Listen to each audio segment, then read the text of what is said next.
independent, apolitical, and non-partisan think tank which believes in freedom, democracy, and a world free from conflict. We envisions a world where sources of insecurity are identified and understood, conflict are prevented or resolved, and peace is advocated.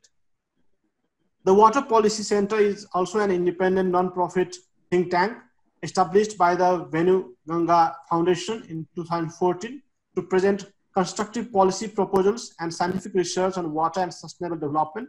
The Water Policy Center believes that the emerging water crisis across the world is a result of the lack of management rather than short rainfall. Therefore, effective management of water resources and constructive policy solutions are the needed part. The Water Policy Center is a transdisciplinary cutting-edge research center, combines policy and science to produce sustainable solutions to the water crisis. The center is guided by an advisory board comprising members of national and international. The objectives of the center is to explore research-based analysis and constructive solution to the policy challenges in the thrust area of the center. Climate change is also one of the major research center for NIAC. Today's program is going to be moderated by Dr. Saraswati Uni. Dr. Saraswati Uni is a distinguished fellow at the Water Policy Center. She is researching and mobilizing resources on water, food, energy nexus. She has been engaged in teaching and research for over 32 years in the capacity of Associate Professor and Head, Department of Political Science at NES Ratnam College, Mumbai. Dr. Saraswati has been awarded a PhD from the University of Mumbai for her research on energy and policy in India. Dr. Uni is a member of various prestigious bodies such as the International Political Science Association, European Society for Environment Economics. All India Political Association, Indian Institute for Public Administration, and Indian Political Economy Association. He is also a member of Prayas and Kalpa Pravikas advocacy group in India for energy and environment. She has presented paper in several national and international conferences in UK, China, Australia, and Portugal. Besides, she has published many research papers in international journals and books. She writes on gender, on energy, governance, and development issues. Dr. Saraswati Uni, please take over and moderate the session. Thank you. Good afternoon, everyone. I hope you can hear me. Yeah. Okay. Good afternoon, everyone, both panelists and participants. The current pandemic confirms that humans are not infallible and communities need to be prepared. Coronavirus outbreak was first reported towards the end of 2019 and was then declared a pandemic by the World Health Organization in the beginning of 2020. Worldwide, countries are responding differently to the virus outbreak. A delay in detection and response has been recorded in the country of origin, which I'm not mentioning for reasons of controversy, as Nepal and India are having trouble with this particular country. So, a delay in detection and response has been recorded in the country of origin as well as in other major countries, which led to an overburdening of the local health systems. On the other hand, some other countries have put in place effective strategies to contain the infection and have recorded a very low number of cases since the beginning of the pandemic. Restrictive measures like social distancing, lockdown, case detection, isolation, contact tracing, and quarantine of an exposed person have become the most sufficient actions to control the disease spread. In this webinar, organized jointly by the Nepal Institute of International Cooperation and the Water Policy in India, we hope to have a fruitful discussion on the impact of COVID-19 on the environment and the lessons learned from the pandemic. Our panelists comprise environment scientists, technocrats with expertise in climate change, and researchers with interest in international trade and development. Let me give a very brief introduction and give the statistics as on 4th we had 6,109,746 coronavirus cases, and we had 388,616 deaths. It has affected 213 countries and territories. As far as the impact of COVID-19 is concerned, while focus is now on addressing the immediate health, economic, and social impacts, we need to understand future implications of the crisis on wider issues, including migration, environment, and climate change. Many countries have adapted their migration policies, deal with COVID-19, for instance, by granting temporary residency to immigrants to ensure that migrants can access health services. But in the long run, different programs can be implemented, such as the scaling back, potential scaling back, or suspension even of immigration and asylum programs, including humanitarian visa processing, family reunification, and asylum registration, or the suspension of services such as voluntary returns, to basically ensure vulnerable mobile groups, by which I mean migrant groups, are not further marginalized. Then, as far as environmentally fragile areas are concerned, COVID-19 is spreading to areas that are environmentally fragile and vulnerable to the impacts of climate change. These areas are also often affected by conflict, poverty, high rate of forced displacement, and very fragile health systems. The consequences of COVID-19 add a new layer of vulnerability on the already fragile populations. In some contexts, choices need to be made between respecting social distancing order and protecting people against disasters, as both can be mutually exclusive. We are likely to see similar situations in the coming months. Hence, the mobility dimension of the current COVID-19 crisis might also create opportunities for organizations such as NIICE and the Water Policy Center to strengthen our advocacy efforts, particularly for these populations for whom immobility equals increased vulnerability. Thirdly and lastly, as far as climate change is concerned, the current economic situation has led to a temporary reduction of greenhouse gas emissions. However, it is clear that climate change is a long-term transformation that cannot be solved on the basis of ad hoc measures.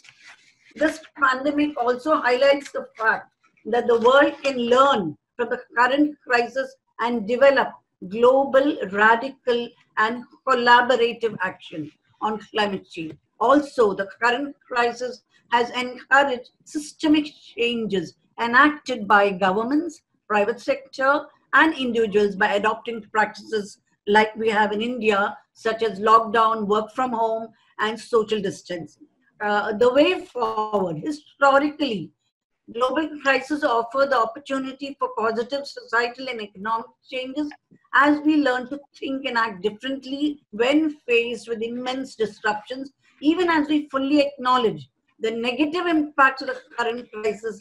We, as advocacy groups, can strive to propose innovative migration programs that support health, migration, and climate change actions. So let us begin our webinar with each speaker speaking for 15 minutes. May I now ask Mr. Ganesh Shah, former Minister of Environment and Technology, Nepal, to make his presentation.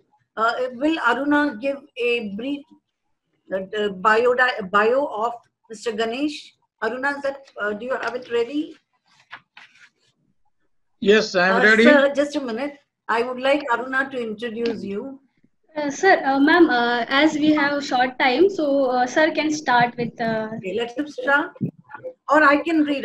Yeah, you can. Please give it. Mr. Ganesh Shah is a politician from Nepal and former Minister for Environment, Science and Technology. He is the standing committee member of Nepal Communist Party. Mr. Shah is a mechanical engineer by profession and received his MTech from Patrice Lumumba People's Friendship University of Russia in 1973. Mr. Shah is a very big advocate of climate change issues in Nepal and has been quoted in various media outlets during his time as a minister. Mr. Shah is known for being one of the most technology-savvy politicians in Nepal. Over to Mr. Shah. Okay, thank you very much, madam. It is very nice to welcome all the distinguished scholars, researchers, activists in today, the very imminent day, the World Environment Day, which is being celebrated since last more than 3 decades, I think, you see, when the UN decided to cope on it. You know that with the environment, every year the world is celebrating the World Water Day. I will just go briefly first. A little bit might be we are from the Asian country in India and Nepal. So all of you know that in I say spirituality sometimes. I will take sometimes on our ancient culture and our religious books and others, that the water usage were dealt by the Shiva. So I say so many times in my life activities that now water, there is a water, there is a life. There is no life without the water. So that's why the life is due to the water. That's why in the Indian culture or Oriental culture, you see, we all the time respect water. And that's why the god Shiva has been known not only the god, but he is known as the Devokadev Mahadev.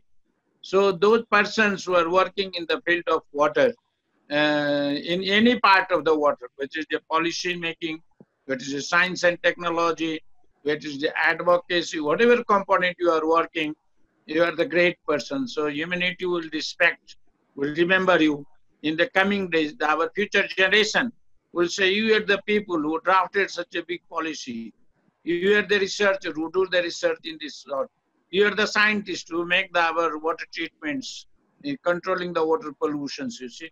You are the scientist who make the climate change. What you told, madam, were talking about the relation between the climate change and the migration issue, you see. So there is a lot of issues that come center to the water because our life, livelihood, everything is depending on the water. And what you know, all of we have seen this pandemic, but we all of have been forecasting from a few years that if there will be a world war, there will be war for the water. I see in Nepal, though it is a rich in the water, we say, but still the collaboration between the two countries, or 3 countries of the region, because we are the water tower of Asia, and on this Himalaya water, near about 70 to 80 million populations livelihood is dependent. So there is a big need of cooperation between all these 3 countries, especially Nepal, India, and Bangladesh, for this water sharing, water conservation, or climate change issue on the regional level and on the international level also. Because we all the time when we talk about the climate change issue, we say somebody is doing the greenhouse emission and our water resources is melting, you see. There's just so many issues, the glaciers melting, others issues, the scientific data. So first of all, I will just draw attention that how the COVID has impacted on the water. What the first message of the COVID is what you say, this is the hand washing, you see. We have been talking so many times, you see, we have been for the years advocating for the hand washing, you see. But only this COVID has made everybody that how important is the water. If there is no water, you cannot wash your hands. So, yeah, and they say several times hand washings, you see. And even the Amitabh Bachchan, who saw all the dignitaries from Prime Minister to head of the state, head of the governments, everybody is talking If you are at any media, you will see everybody will talking this is hand washing time, you see. But when you say washing, it means water. So every drops of waters is valuable. Water is the precious resources. Water is the blood circulation of the earth. So all these things, I think three things I will empathize. First, I will empathize what you are doing on the policy. How our policy is going to first the conservation of the water. Every drops of water which comes on the earth must be used for the humanity, and then it should be only go to the ocean. So water conservation, how we are thinking on the rainwater harvesting, you see, how we are going the optimum use of the water in the irrigation, in our drinking water supply system, all these things, you see. So all these integrated policy on the conservation, how if I conserve the water is going to pay for the payment for the ecosystems, you see. So all these policy has to be worked on the three stages. First is on the international level. That is on the level where we are working on the regional level between all these SAARC countries, on the all BIAN or what you call it, you see.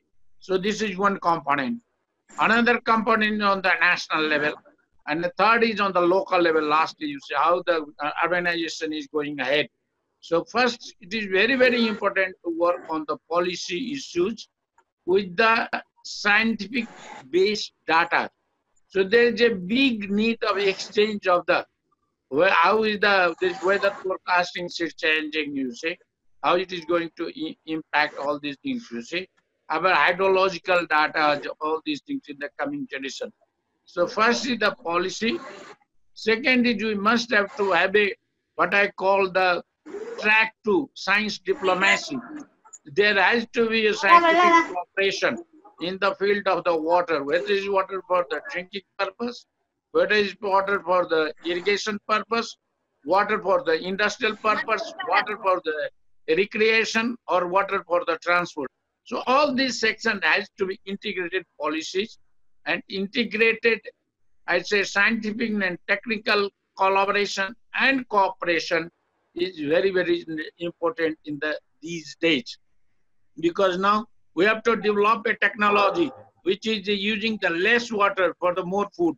How you are going to reuse of the water. All this has become put a big challenge. So all these academicians, all your scholars, all our researchers who are working in the water sectors has to work with a very interdisciplinary it has become. You see, hydrologists, climatologists, new subjects are coming. All this because the urbanization is increasing. Our water demand is increasing, but water stress is day by day increasing. So to fill this gap, we have to do a collaborative approach. And lastly, there is a big need how we are going to invest in this water sector, water resource management, because there is a fragmented investment, you see. So that's why I mean talking to on the high level, on the so many level, that when you're talking about the transboundary, you see, we especially when you talk about the India, Nepal, we say COVID, the people is migration one issue. But our relationship related to the water, you see. Because from the Bay of Bengal, it evaporates, it goes to the Himalaya, then it comes back and again go to the ocean. So this water cycle has to be in the coming days, we have to study on these things. So I thank you very much, the organizers, and I am very happy that a lot of young generation I see is working. A lot of research and academicians are working that. And I propose that if we can do in the coming future, what I call it a water science summit. Because on the water politics, a lot of things have been discussed. But the water scientist meet of the regions has not held, so far I know. ICIMOD has been working a little on it. I think we must do a scientist meet from the different sectors. What is the water pollution sectors, what is the hydrology, meteorology, glaciers, all these water scientists has to come and meet and discuss about the future strategy, how we are going to do all these things. So thank you very much for giving the opportunity. I just will be apologizing because I have another today is a very important day. You see, Environment Day, everybody is telling, sir, please come for a few minutes also. So I will be taking leave by 3 Nepali times, and if I am free early, I will join you because I like to listen all these eminent researchers and persons. So thank you very much for giving the opportunity. Thank you, Mr. Ganesha. Can you wait for just a few minutes? People are allowed to ask questions right now. We can take about 3 or 4 questions. If anybody wants to ask questions, they may do. Hello. Right now. Hello. Good afternoon. Hello. Am I audible? Ganesh, can you Hello. hear him? Can you identify yourself? Can you Yeah, myself, Dr. Saditya Tiwari. Hello. Yeah. Hello. Mr. Ganesh, Hello, sir? can you hear him? Yes, yes, I am hearing. Yes, Dr. sir. Tiwari. Yes, sir. Yes, sir. Very good evening. Good afternoon, sir. Good afternoon. Sir, you are talking about water, how water is important in our in our ecosystem, right, sir? Yes. But we the people forgot that how we have to use water, how, and government don't you think that government should take initiatives how water can preserve in very good manner?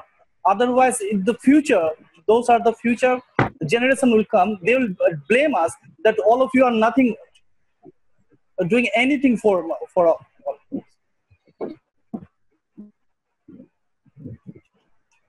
sir. Okay, next question, please. Yeah, and if they will answer all the questions together. So if anyone else has a question, please ask. Does anybody else want to ask a question? Okay, I think there are no questions coming forward. Can I also comment on this? It's not exactly a question. Mr. Ganesh, I would also like to say, respond to what Mrs. Ajid Ali said, research scholar Ajid Ali from Delhi University, saying that the dependence on government, over-dependence on government is exactly the main problem now. Okay, because we have to look at it from a community-based approach, and we have to look at things from a community initiative. Everything cannot be done by the government. The government needs to lay the foundation, declare the policy, but without community involvement, as we all know, nothing can work, particularly in water conservation and usage. So I feel the community is where our attention should be. So, Mr. Ganesh, you can respond to that. Okay, thank you, Dr. Tiwari and Madam, for these things. I will put because I already told these our relations. Because water for the future generation has to be conserved. You see, even you know that even we say sometimes we have feed the stomach of the people when you have to use the overuse of the groundwater, but the earth stomach has become empty. So we must have to start think a policy. Doctor, what I've told that one word, that every drops of water counts. So every drops of water which comes on the earth must be used properly. Say we must work out a detailed program, what I call on the rainwater harvesting. Why should we should do the water management, what you call the smart water management, so that our future generation will not blame us, you see. Yeah, what I'm talking before is spirituality, you see. I remember in my childhood, if you make a pond, you being respected. You see, there is a big festival for the water conservation. You see, now the people are filling the ponds and the lakes and doing all these things. So this is what I call this watershed management or water conservation. All these things has to be integrated in the different places to be worked out. Water for the future generation, it must because our population, you see, the world, even this generation, every year, when I was in my childhood, we were talking, the Nepal generation was 1 crore. Now it is going to be 3 crore. Population within the last 50, 60 years has been triple times. So for the generation, and it is not only for the drinking, it is for the irrigation, for the food. You see, it is for the other resources. Water pollution is the another aspect which is unique. What another speaker asked about the community level, you see. I am raising, you see, when the Lalu Yadav was the chief minister, even into inauguration of the water component, because there should be no talk only Delhi to Kathmandu or Delhi to Dhaka or Dhaka to Kathmandu, but there should be a talk on the water boarding, the Kosi waterside effects, they should not affect the Bihar people. Say, Gandak water is going to the Lucknow people. So, different all these river basin protection, the transboundary issues has to be discussed on the G2G level, on the bordering area or the bordering district, bordering provinces, even we have now provinces. And at the same time, I already told that it must be discussed on the scientific level also. There is already a joint committee on the water for Nepal and other countries. But there is no, just I raised this issue when I was the minister of Delhi, when at the science ministers meeting of the SAARC countries, that a scientific strong committee has to be work on the water, because it is the climate change impact. I don't know, we don't know how, what will be the climate change impact in 5 years or 10 years, how the COVID is going to change all these things. So I think it has to be on all it's on the different level. And here I think this types of dialogue, what is the technology, given the privilege also, that we can now have the dialogue more and more on the water issue. So thank you very much. Thank you, Mr. Ganesh. Mr. Ganesh has emphasized on the importance of water consumption at the national and local level. He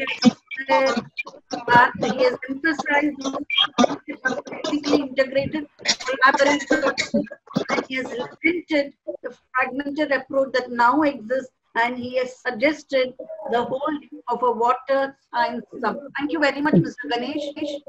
Mr. Bavaskar, would you like to thank him because he's going to leave now? And can we move on to the next speaker? Yes, I would like to thank Mr. Ganesha, the minister, for giving the idea of this water scientists. Science summit. Yeah, it's a really great idea, and we will really think with Dr. Pramod, and we will go with that. Okay, so can we move on to the next speaker? Will be Dr. Deepa Manoj, Associate Professor, Department of Environmental Science, MES Ratnam College, Mumbai. Dr. Deepa, Professor, Dr. Deepa. Dr. Deepa is an Assistant Professor in charge of the Department of Environmental Science. She is among the 500 world's most influential ethnobotanists, ranked by the International Agency of Standard and Ratings. Dr. Deepa has more than 15 years of experience in teaching and research in various colleges in Mumbai. She has designed 40 science experiments, children, and has conducted 4 minor research projects funded by the University of Mumbai. Currently, she is researching on the conservation of indigenous knowledge related to medicinal plants. She has also published as many as 18 research papers. So now I would like Deepa Manoj, Dr. Deepa, to make a presentation. Thank you, ma'am. Good afternoon, everyone. Am I audible? Yes, you are. Yes. Happy Environment Day to all of you. As everyone knows that UN has declared it as biodiversity as a theme for Environment Day. FAO, Food and Agriculture Organization, had declared as a slogan also, that is protecting plant, protecting life. So in this context of COVID-19, what I have to say, or else what I have observed, is that there are a lot of positive changes had happened to our environment. We have seen around that the air becomes so clear because of the limited economic activity, and water get purified, and the wild animals are getting its habitat back. So many positive things had happened, but it can't continue. And what we can do for continuing this kind of positive effects, what had happened now because of this lockdown or else COVID-19 pandemic. So here, we can say that only one thing that we have to focus is that go back to nature, right? In all our activity or all our functions should not get disconnected with the nature. We don't have to keep any social distancing with the nature, and we have to live with, and then we have to consider the healthy environment is also very much necessary. That is what we can understand from this COVID-19 outbreak when it had happened. We are all very sad to be inside, but at the same time, so many videos are there in the social media showing that how the nature is enjoying without any human intervention. So here the focus is that how can we get back the nature with us in its full quality. Our Prime Minister, when he was addressing the nation, that time he had mentioned one thing: to follow guidelines of Ayush, Ayurveda, Yoga, Unani, Siddha, homeopathic and naturopathic guidelines, which is given in their website. What it shows. So we are sure about that modern medicines is not having any solution for such pandemic, and not yet discovered or else invented any vaccines. So in that period of time, we have to depend on nature and nature products for our protection. Even the leader of the nation himself is saying that to the citizens, right? So that shows that how we where we have to go. Not only that, United Nations in its various forums also, they are saying that how can we incorporate the environment functions to the economic activity. Very conveniently, we are forgetting everything, focusing only on the development. So this time we can rethink about all this and utilize this thing. How can we incorporate this environment, healthy environment functions or activities with this economic activity? One way is that what I have experienced during my research, what I have to say that indigenous people's knowledge can be taken for such healthy activities of development.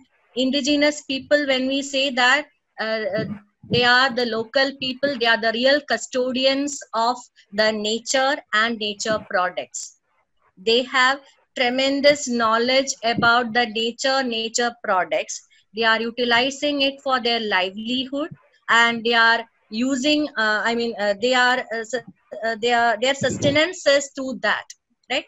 So here the how indigenous knowledge can be utilized for our protection, that we can think about.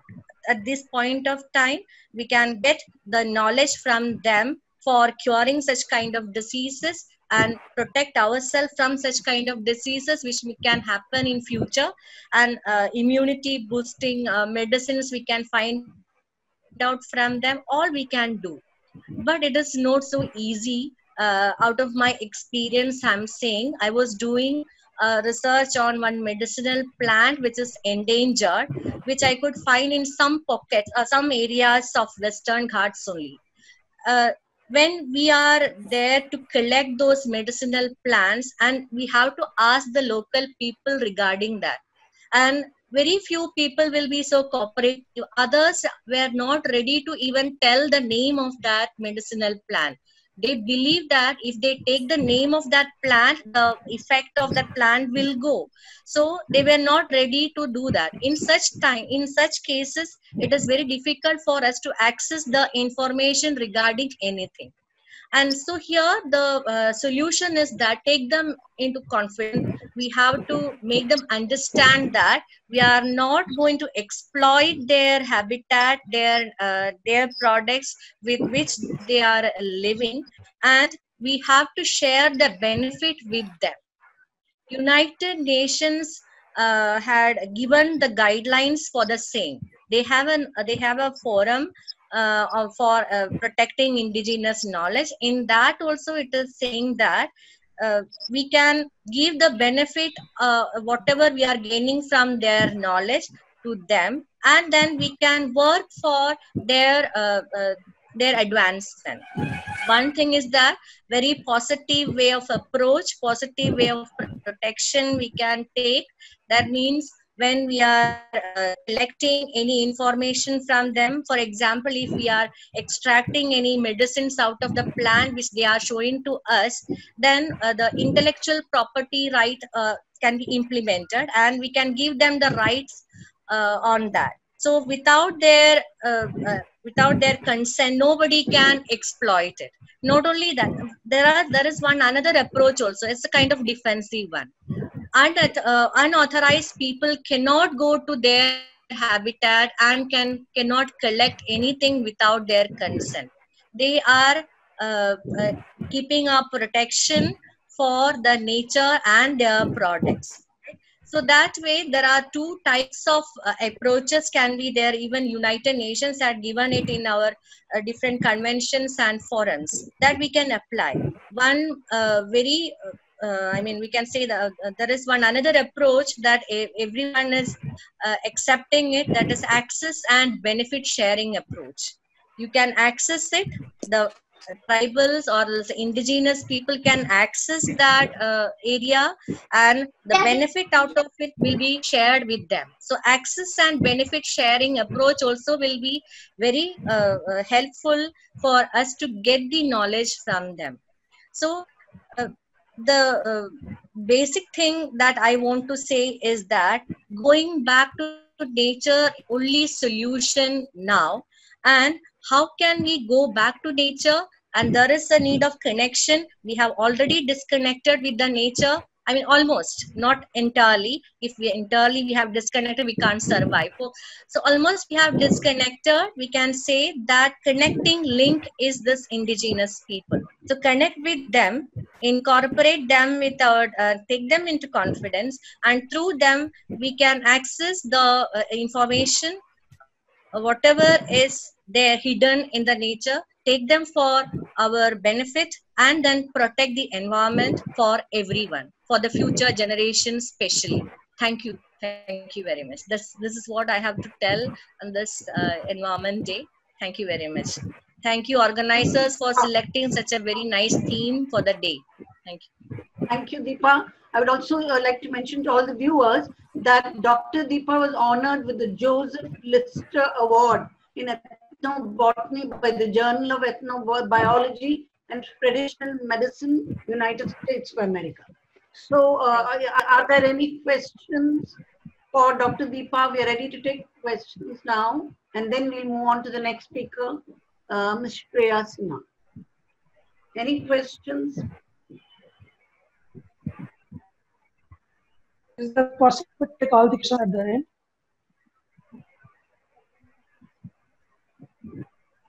Yeah. Hello. Yeah. So shall we go to the next speaker then? Yes. Shall we go on to Mr. Ms. Shreya Sinha? Good afternoon. Can everyone hear me? Yeah. Just a minute. I'll just give a brief introduction. Yeah, sure. Shreya Sinha, welcome. Shreya Sinha is a research associate with NIIC Nepal. Her research interests include defense and security policy of the European Union, transatlantic security partnership, political violence, and non-traditional security studies such as terrorism. She is a doctoral candidate at the Center for European Studies, School of International Studies, JNU, India. Sinha holds a Master of Philosophy and Master of Arts degree from Spain University. She completed her bachelor's degree in political science and history from St. Stephen's College, Delhi. She has been awarded the JRF Fellowship in Political Science by the UGC. She has published research papers and articles on different issues and has participated at several conferences. So your presentation. Thank you so much, ma'am, for the introduction. Very good afternoon to all the distinguished panelists and all the participants who are attending the event today. As ma'am has introduced, my name is Shreya Sinha, and the topic that I'm speaking on today is COVID-19 and the impact it has had on climate change. So as we know, coronavirus pandemic has been the most crucial health calamity in the last 1 century. And if we talk from the security point of view, it has also been a very important security challenge since the end of World War. Since I come from an international relations background, I would like to emphasize on the security part that I have just mentioned. So before the Cold War, and since after the World War II and before the Cold War and during the Cold War, security was mostly seen from a nation state perspective. It was seen from a very military-based approach. But since the end of Cold War, we see that there are a number of non-traditional security threats. Non-state actors have come and they are also seen as security challenges. So from an IR perspective, a public health calamity like COVID-19 as well as climate change are also seen as security threats. And these two we see are also intrinsically linked because COVID-19 has had a very big impact on climate change.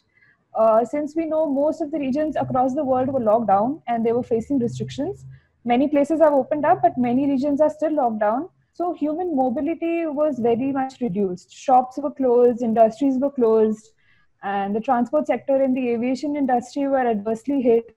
So as a result, carbon emissions had gone down drastically.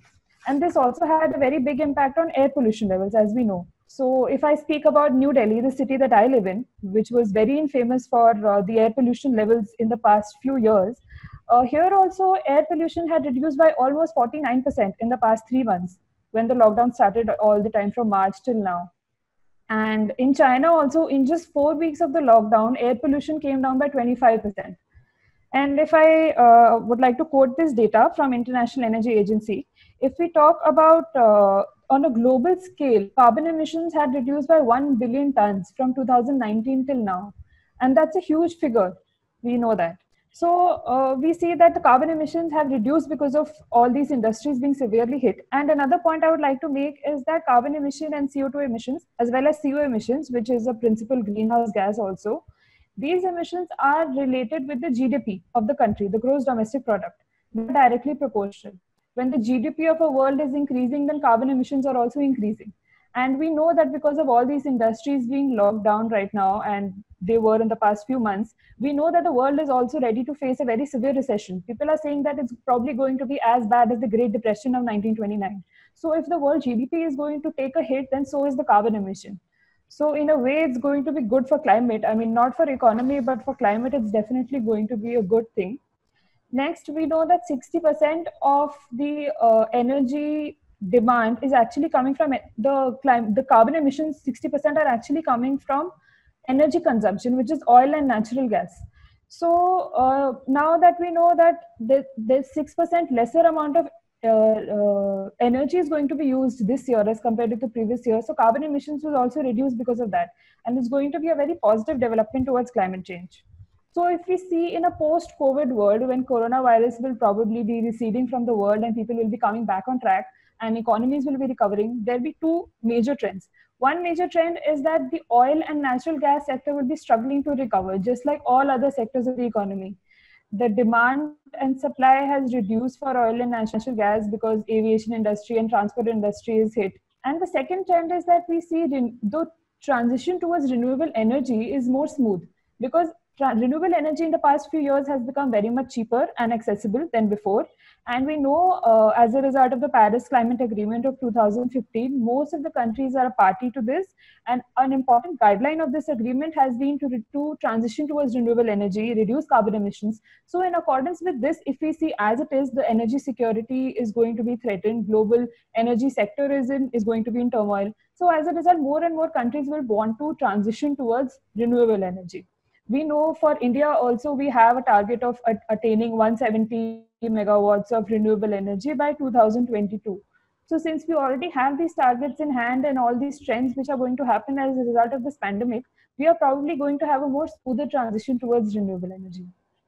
At this point, I would like to move on to the next part of my presentation, where I'm saying that all these changes, though are positive, we need to know that they are very small as well as temporary, because these carbon emissions have reduced because of the depressed economic activity. And it is not a feasible strategy and a long-term strategy to keep the world's economy repressed for so long, because eventually the lockdown is bound to open and the economies will attempt to come back on track, and as a result, carbon emissions will rise again.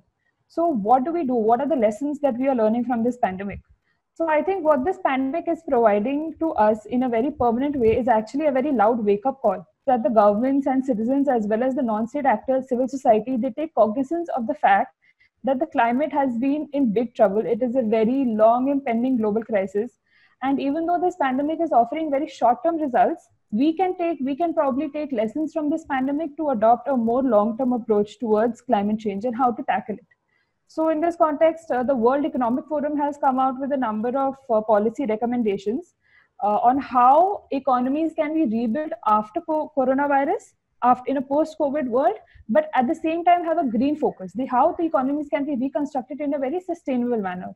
So they talk about very general things like how we can have public health facilities and public transport facilities to have a more greener focus, how we can switch to renewable, how we can use solar energy to meet our day-to-day needs. But a very important recommendation that the World Economic Forum has come out with, which I found very interesting, has been how to lay the groundwork for a digital future. Because having a digital future will eventually allow these organizations to promote work from home even more, even after this pandemic is over. So that a few percentage of the employees can continue working from home, and this can really help air pollution and eventually global warming and climate change. So in conclusion, I would just like to say that all the countries need to make a very coordinated effort to tackle this, because the pandemic is only going to give us short-term results. What we really need to do is have a long-term approach.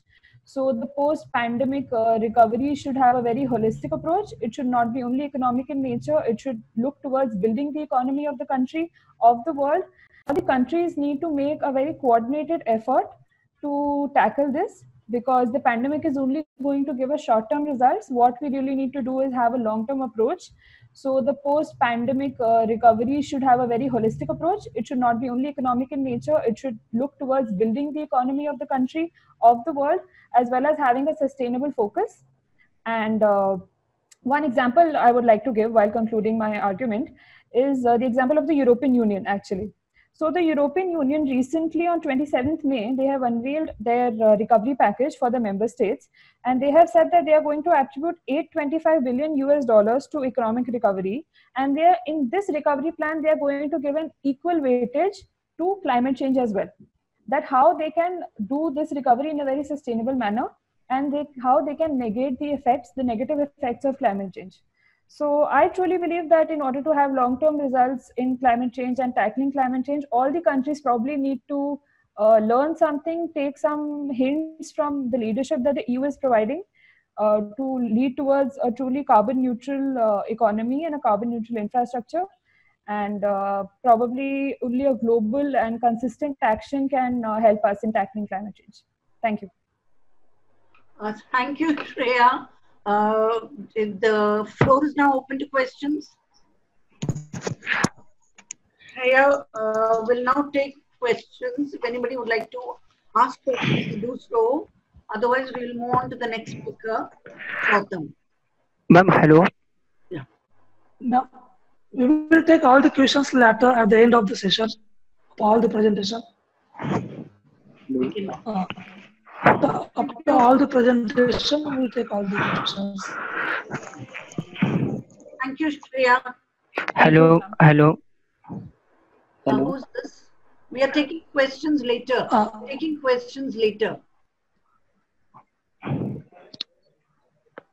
Okay. So we'll move on to Asmita Gautam. Is she there? Yeah, I'm here. Yeah.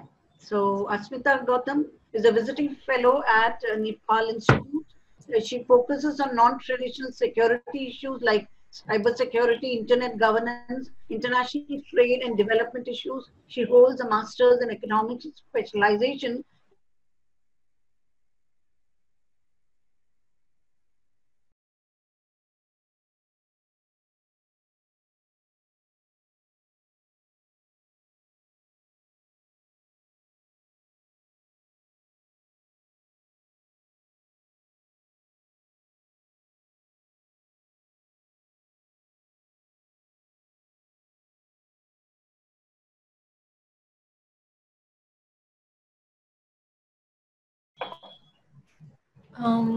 Still not on.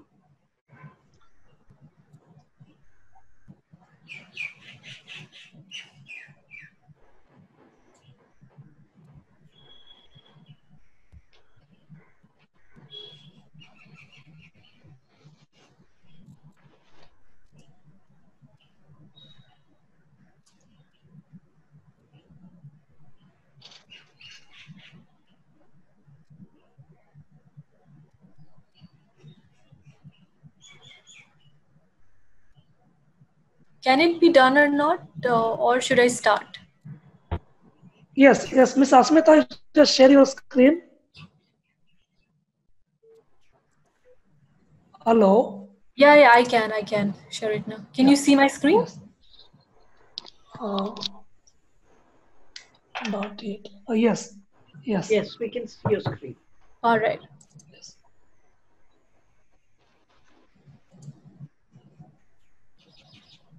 So thank you for that introduction. And well, I'm starting with the presentation now.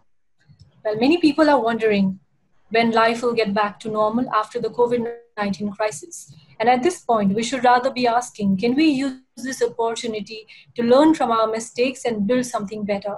And today, I am going to talk about the COVID-19 and the nature trade-off paradigm.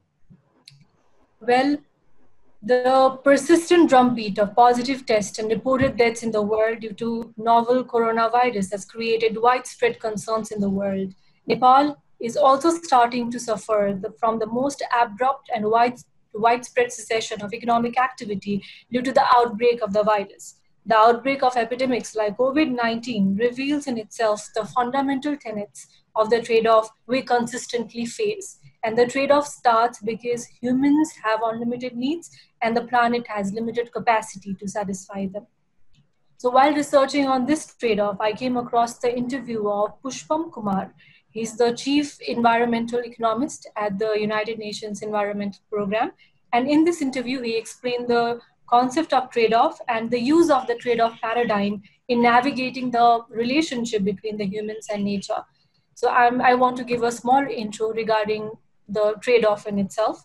So trade-off analysis, it covers the positive and negative impacts of human interventions on nature and tries to observe the ways a situation changes when there is more of one thing and less of another. So when we talk about COVID-19, it has been attributed to human inferences such as deforestation, biodiversity loss, and has reported to millions of deaths in the world. I mean, thousands of deaths in the world. So subsequent lockdown, at the same time, what is happening is many people are dying prematurely, but at the same time, a trade-off has been demonstrated because the nature is healing itself. So because of this, a trade-off is seen between the consumption-driven society and resiliency of the nature and ecosystems. So that's what I'm going to present in this presentation. And moving on, I have created a few pictures like showing before and after of a few countries, starting with Nepal. This is a glimpse from Kathmandu. And moving on, we have a satellite image of India. And here the third picture shows how the average AOD changes in the year 2020 compared to the average of 2016 to 2019. And I have also collected the figures for other countries. This is for China. Italy, again, you can see the difference from 2019 to 2020 again. And this is for US. Now, Now I can divide the trade-off categories into three different subtopics, and starting with the first topic. The first topic is basically explaining mutually effective relationship between people and nature. So we know that natural habitats are being reduced and causing species to live in closer quarters than ever to one another and to humans. And some people opt to invade forest and wild landscapes due to business interests, and other end of the socio-economic spectrum are forced to search for resources for survival. So there we say that we, the humans, damage the ecosystems, risking the viruses from animals finding new host in us. So given our interconnected and ever-changing world with air travel, wildlife marketing, and a changing climate, the potential for future serious outbreaks remains significant. And pandemics are therefore a hidden side effect that I'm trying to show in this presentation, and a hidden side effect of economic development and inequalities that can no longer be ignored. So in other words, just as carbon is not the cause of climate change, it is human activity, not nature, because that causes the pandemics in general. Now we talked about the hidden side effects. I'll be moving with a few examples. So this is the side effect of the pandemic, because the Visiting Nepal 2020, as you all know, has been cancelled, and we were aiming to attract 2 million foreign tourists through this campaign, and it has been cancelled. Similarly, I think most of you are already aware that the Nepal economy is dependent on the remittance, and over-reliance on the remittance can be detrimental to the economy right now, because we have millions of unemployed nationals returning home from abroad. And this is the unemployment figure. In this unemployment figure, we can see how informal economy as a percent of the total employment has been severely affected in low income and lower middle income countries over here. Yeah. So this is the effect on unemployment.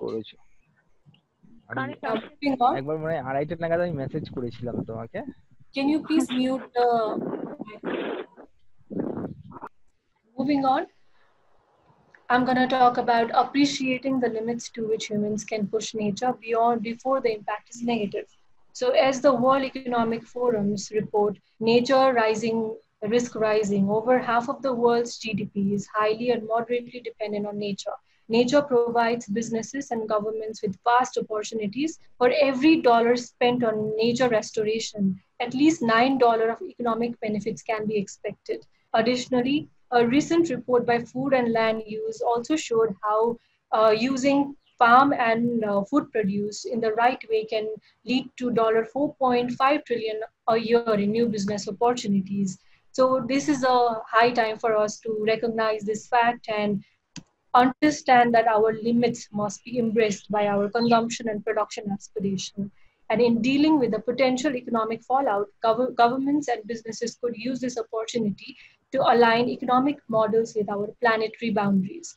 And this can be done by addressing some of the most untenable realizations of globalization. For example, ensuring significant biodiversity in our calorie mix and prioritizing local sustainable produce. It can lead to resilience, and transition can also be formed so that we can move to renewable energy and tap into locally available wind and solar assets that could reduce the carbon footprints of industrial activities. And moving on, the crisis has also illustrated the potential of political will and collective action. So we know how quickly nature can heal itself, as we saw in the previous images. We can also see how at this point a momentum has to develop so that we can observe the future shocks and prevent future shocks from happening.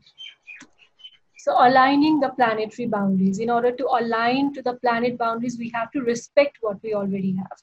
And we know that the food calorie produced today, half of it goes uneaten. And reducing this loss and waste is a critical step towards generating enough food for a population set to reach more than 9 billion by 2050. So in order to reach this goal, I think the major step will be like the basic steps. It will be like improving storage methods, redistributing food, creating food date labels, and reducing portion sizes and launching consumer awareness campaign. And this is a glimpse of Kathmandu that you can see, and the previous glimpse was for India. Now moving on. Now the question is, how do we prioritize local sustainable produce? So local agricultural practices has grown like in recent years, and but in order to augment it even further, we can see that there are many uncultivated areas near the farms, including trees, shrubs or grasses at the edge of the crop fields. So what we can do is, by fostering biodiversity and providing habitat for pollinators and other beneficial wildlife, such as birds, bats, bees, uncultivated areas can boost farm productivity and reduce cost.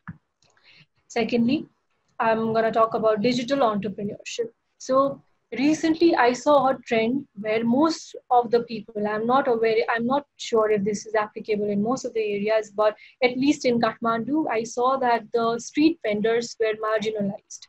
Their produce was not being bought because people were scared, that the person might be infected of COVID-19. So I think at this point, the major role can be played by digital entrepreneurship. And apart from that, we also recognize the fact that farmers in India and Nepal are very small plots of land, and they don't have direct access to the market. So if we create a platform through which they can submit their produce and the produce can be introduced in the market, then it will create a massive production gain not only for the farmers, but also the network that we are trying to create over here. So sellers who do not know how to use smartphone or devices or social media can be taught how to use it for the benefit of their business. So a starting point can be to initiate pickup and delivery of products supplied by sellers over a phone call. And by taking one step at a time, other technical skills can be provided to the micro entrepreneurs so that it will be easier for them to adapt themselves to the technology-enabled business model. And similarly, we can also move to digital literacy, where digital platforms can focus on transformational upskilling, and both online and offline guidance can be provided to the micro entrepreneurs, like if they have to call, or we can also create peer coaching forums to provide necessary technical skills so that micro entrepreneurs in the digital platforms can understand the ways to conduct the businesses digitally. And with this platform, the market participants can be brought together. That will create a network effect and shift the cost and risk burden from the small businesses to the network. And this will also allow the platform to use cloud, automation, social media platforms, and artificial intelligence for the integration of businesses process to provide services on demand. And lastly, I'm going to talk about renewable energy. Nepal aims to achieve universal access to clean, reliable, and affordable energy solutions by 2030. And it is expected to reduce dependence on traditional and imported energy by increasing access to renewable energy. So what can we do in order to reach this goal? First of all, solar energy, that's the most obvious thing. Private installations of solar panels are more frequent in urban areas, but it's relatively limited in the rural areas. So that can be a starting point for us. Similarly, on average, Nepal has 6.8 sunshine hours every day, which is very good because we can create an intensity of solar radiation ranging from 3.9 to 5.1 kWh per meter square, which will create connection of estimated 2100 megawatts. So I think that will be a goal in itself. And similarly, solar and wind energy resource assessment can be made to map the wind potential in Nepal. And with our wind potential available in the mountain region, I think that's something that we can really focus upon. And finally, we all know that there is a need for collaboration. We need to identify the stakeholders. We need to estimate the potential gains and losses. And we need to determine the role of private and public stakeholders in the platform and anticipate governance structures to influence outcomes. And on an end note, we all know that we have to take nature into account, stop harmful environmental practices, and if there is anything that can create benefit from countries to countries, then this is a great time to cross-pollinate knowledge across the countries. তারপরে we have to তোমার end হচ্ছে with ওদের COVID-19 class as নিলাম, nature দুপুরবেলা as খাওয়া দাওয়া করলাম, should খেয়ে দিয়ে resolve. এই শুয়ে আছি। আজকে Thank you very একদমই ছবি তোলা হয়নি, দেখি কালকে সকালে, কালকে কোনো ক্লাস রাখবো না, হ্যালো স্যার, কাল প্লিজ Others, সকাল please দিয়ে mute. একদম Others, বেরিয়ে please যাবো, mute. বুঝতে পেরেছো তো? কাল সকালবেলা উঠবো, সকাল দিয়ে ছবি তুলতে বেরিয়ে যাবো, স্যার প্লিজ যতটা যা মিউট। হয় একে Thank you মোটামুটি so ছবি much. তুলে ওই 11টার দিকে বাড়ি ঢুকে যাবো। বলো। Yeah, I'm done with the presentation. Hello. কাল শনিবার। So, Asmita, are you done with the presentation? Yeah, কাল I'm Saturday. done. There was some disturbance. I Yes, don't there's know. a lot of বুঝতে পেরেছো? disturbance. If it's possible now, Aruna, am I audible? Yes, ma'am. Yes. Yes, yes. You will have to also unmute Asmita because she'll be taking the questions. We are going for questions for everyone right now. Okay, so the session is now open to questions. You may address your questions to Dr. Deepa, also to Asmita, and also to Shreya. Okay, so are there any questions for Asmita? I can see a lot of comments saying that they appreciated Asmita's presentation, but I guess nobody wants to ask any questions because you said it all. Thank you, everybody, whoever commented. Okay. So I will just, can I make 2 comments on your presentation? Yes, please. It was, of course, an excellent presentation. Basically, I'm not making the comments on your presentation. I just wanted to point to what Bhutan has been doing on for sustainable technologies. And we can, I think we all know that as far as water conservation and use of renewable technologies concerned, Bhutan has been one of the best examples among the SAARC countries. Yes. And yeah. So secondly, I also want to point out to the use of mobile technology in Bangladesh. Okay, it may or may not be a surprise to many of you that Bangladesh is the most advanced in the use of mobile technologies by marginalized sections.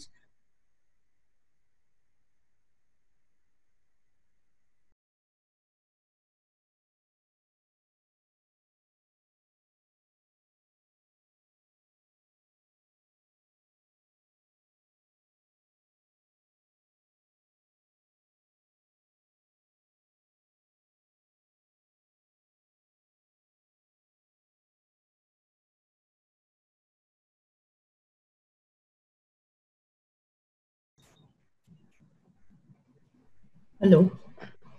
Yeah, I think Yeah, that's a question. Yes, ma'am. Ma'am, this is to Shreya.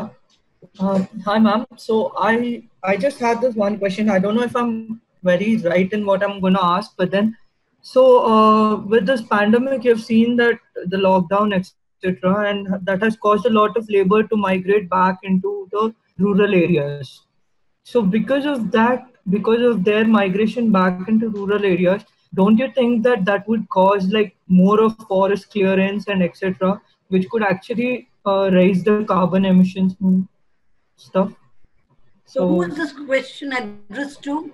Shreya. Shreya. Shreya. Shreya, are you online? Yeah, just one clarification for the question. Forest clearance because of migrants going back. Can you please elaborate? I can't hear you, ma'am. Maybe he's referring to the burning of fuel. Yeah, burning of fuel, exactly. The burning of fuel and even spaces to live in, etc. Maybe that Cutting also of can. forests. Yeah, cutting down of forests and etc. So that could also. Yes, definitely, you are absolutely correct.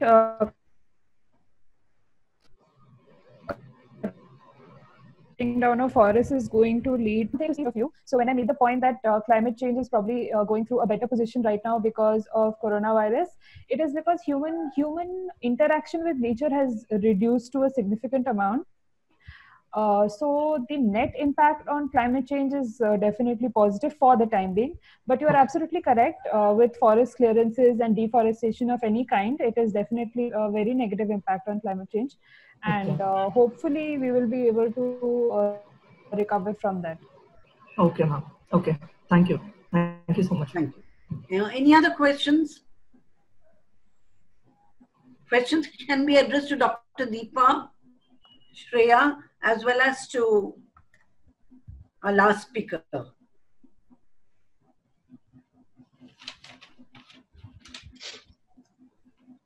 So if there are no questions, then we can move to the vote of thanks.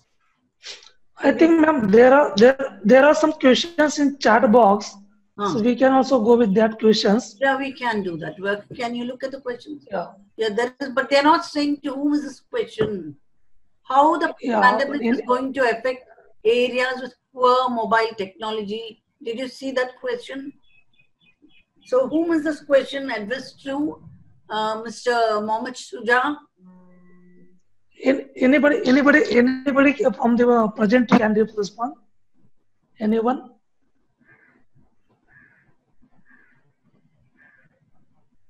Miss Asmita, Miss Shreya?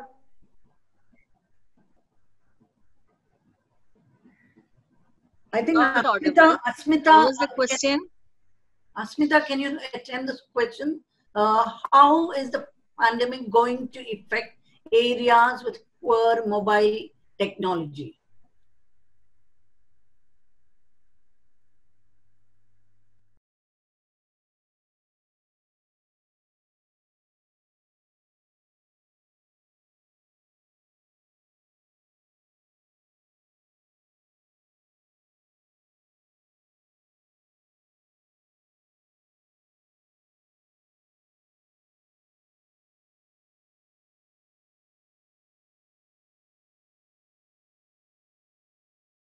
Success of Jio, which was a massive success in India. So something similar can be created for Nepal too. Like if I have to talk about low-income countries, I think some similar platform can be created for the mobile technology and trying to give and like I talked about, digital literacy. So without digital literacy, it's not possible. Even if we give mobile phones to people, it's not possible for them to use it or use it in the right way, as I have like noted it before. So I think these are the important factors to consider.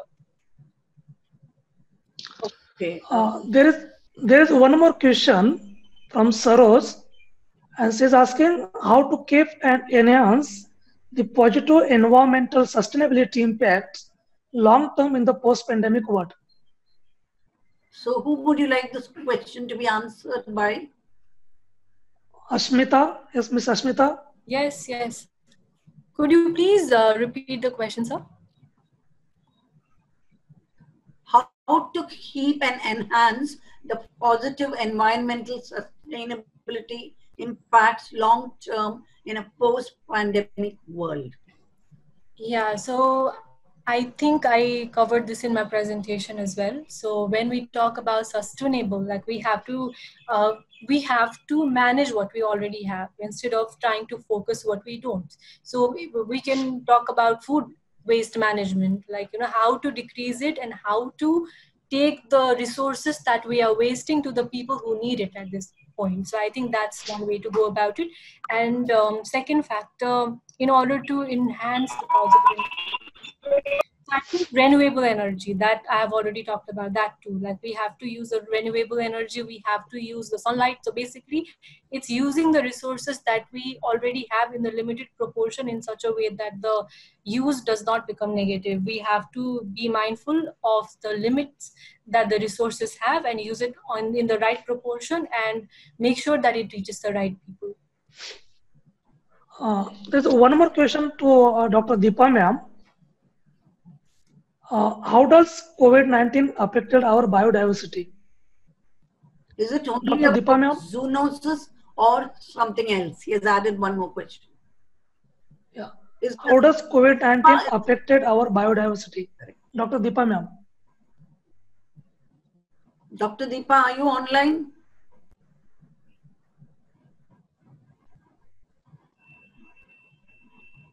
Okay, I think she is not there.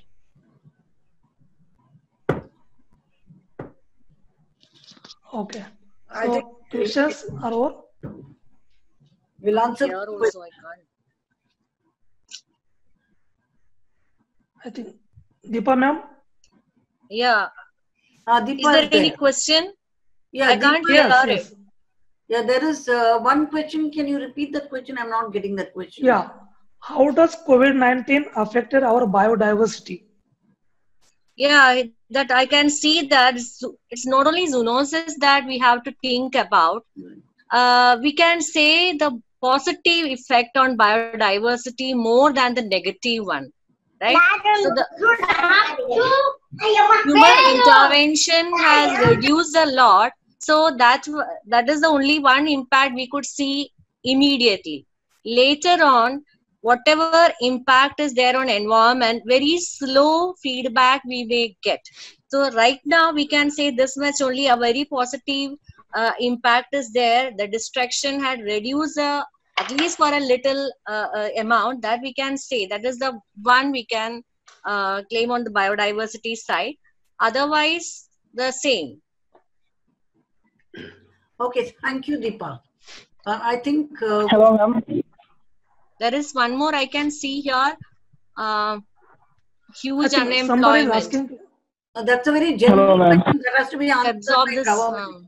That is a question that has to be addressed by Finance and Industry Minister of Government of India. So I think we'll wait for the next session, because he's asking about unemployment and how government, what kind of policy government needs to take. Shall we wait for the next webinar? I think somebody is there. Yes, please ask your question.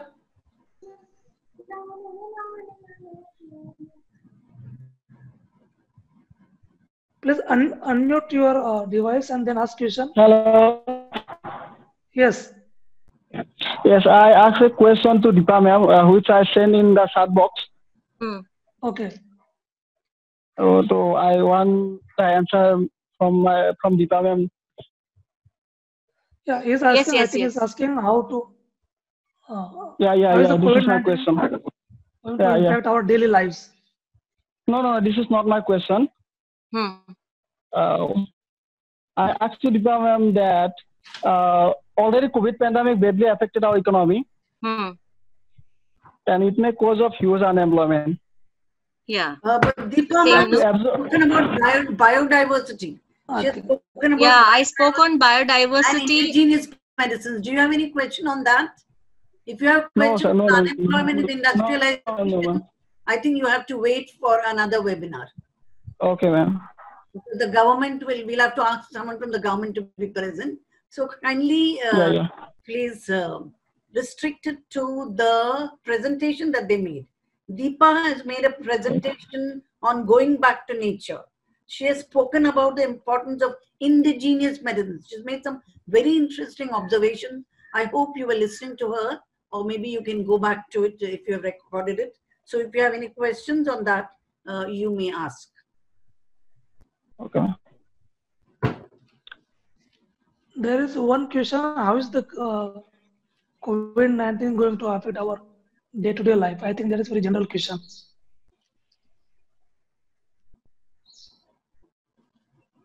Yes. Yes. Any question is there?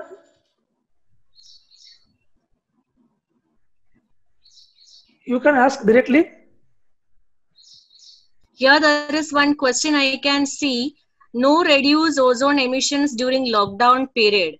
Actually, the studies are going on, right? That is very that's a very suspicious kind of observation we have made in Mumbai.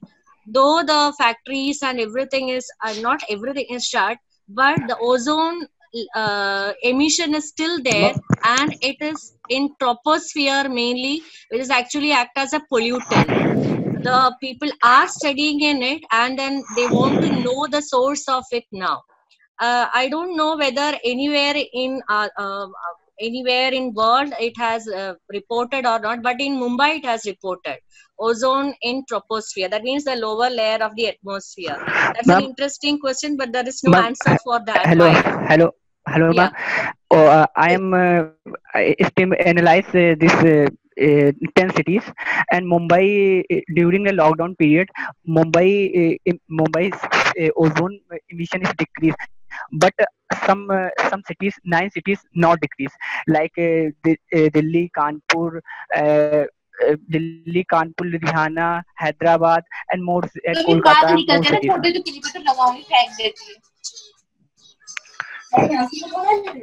That's what I'm saying. Studies are going on, I guess. The report, I have not read anywhere why it is so.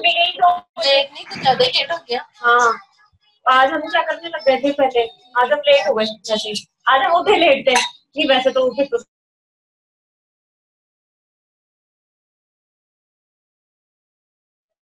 Hello. Hello. Yeah. Hello.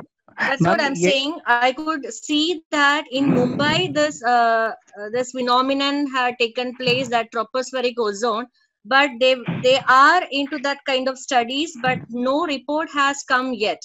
Or else I have not seen any report on that why it is so. You are saying that in other cities also it is reported. When it was reported last week, only in Mumbai they were saying. So I don't know about other cities whether the tropospheric ozone is still there and then polluting the air that we are breathing. Okay, ma'am. Thank you, ma'am. Yeah. I think we should stop this session now. Dr. Pramod is there? Yes, I'm here. Okay. Dr. Unni ma'am? Dr. Unni ma'am? Yeah. She will have to unmute. Yeah. Dr. Unni ma'am, unmute your device. Yes, I have unmuted. Yes. Yeah. You want to say something? Are we just concluding? Then I will go for vote of thanks. Please conclude. Okay. On behalf of the Water Policy Center and NIIC, Nepal Institute of International